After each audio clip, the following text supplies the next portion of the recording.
Mengabdi kepada Tuhan berbicara, memberikan yang terbaik kepada Tuhan itu, mempersembahkan pelayanan yang paling baik dan bahkan terbaik bagi Allah itu. Kita harus selalu mendengar arahan firman Tuhan. Dikatakan setiap orang yang mendengar perkataanku. Itu penting. Di ayat 26 dikatakan, tetapi setiap orang yang mendengar perkataanku. Jadi sebelum kita melakukan apapun yang diperintahkan oleh Tuhan, kita lebih dulu perlu mengetahui apa yang diperintahkan. Dan untuk hal itu akan membutuhkan yang namanya pendengaran akan firman Tuhan yang menjadi pedoman dan arahan bagi kita. Oleh karena itu saudara, mendengar menjadi sesuatu yang sangat penting buat kita. Karena kalau kita salah mendengar, kita pasti salah dalam melakukan perintah yang kita dengar. Di akhir zaman, terlalu banyak pengajaran yang muncul.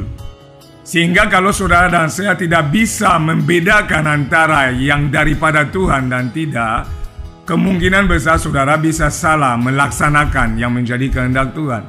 Jadi ketika Yesus menggambarkan dirinya sebagai gembala yang baik dan melambangkan orang yang percaya kepadanya sebagai domba-dombanya, dia memberi gambaran yang jelas dengan berkata bahwa domba-dombanya mengenal suaranya dan tidak mungkin mengikuti suara dari orang asing karena suara itu tidak dikenal oleh mereka.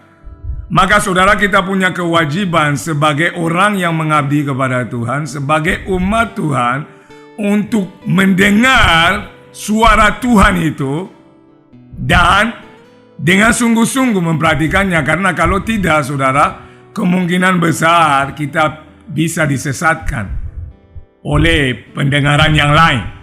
Karena hari ini ada terlalu banyak suara, tetapi pertama sebelum mengabdi kepada Tuhan, kita perlu mengetahui kehendak Tuhan. Dan kehendak Tuhan itu disampaikan melalui firman-Nya. Dan firman-Nya menjadi arahan supaya kita dapat hidup dalam kehendak Tuhan tadi. Saudara tidak akan mungkin melakukan kehendak Tuhan kalau saudara tidak lebih dulu mengetahui kehendak Tuhan.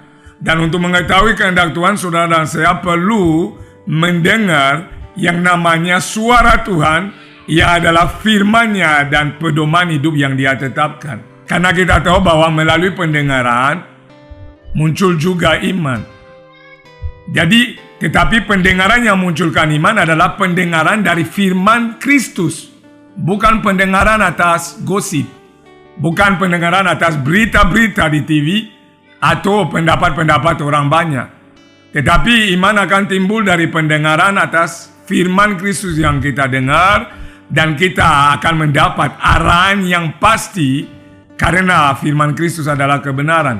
Dan ketika saudara dan saya sebagai hamba yang mengabdi kepada Allah, yang adalah Tuhan kita akan bisa melakukan apa yang menjadi kehendak-Nya dengan baik dan benar. Saudara bisa mendengar suara Tuhan atau pesan Tuhan melalui firman-Nya, itu Alkitab. Ketika saudara dan saya terus-menerus merenungkannya siang dan malam, mengambil waktu untuk meneliti firman, sehingga pengertian-pengertian dengan kehendak Tuhan akan muncul, sehingga saudara dan saya pasti berjalan dalam kebenaran yang saudara ketahui. Saudara bisa mendengar suara Tuhan melalui doa. Tuhan berbicara di hati saudara melalui cara apapun, tergantung dan terserah kehendak Tuhan untuk berbicara kepada kita. Yang pasti kita harus memposisikan diri kita dalam posisi yang pas untuk dapat mendengar firman Tuhan. Dengan cara mungkin mendengar khotbah ini, dengan cara mendengar khotbah di YouTube, dengan cara merenungkan Alkitab saudara secara pribadi. Pokoknya saudara dan saya diwajibkan sebagai hamba untuk mengetahui kehendak Bapa, dan kehendak Bapa terdapat di dalam firman yang Dia ucapkan.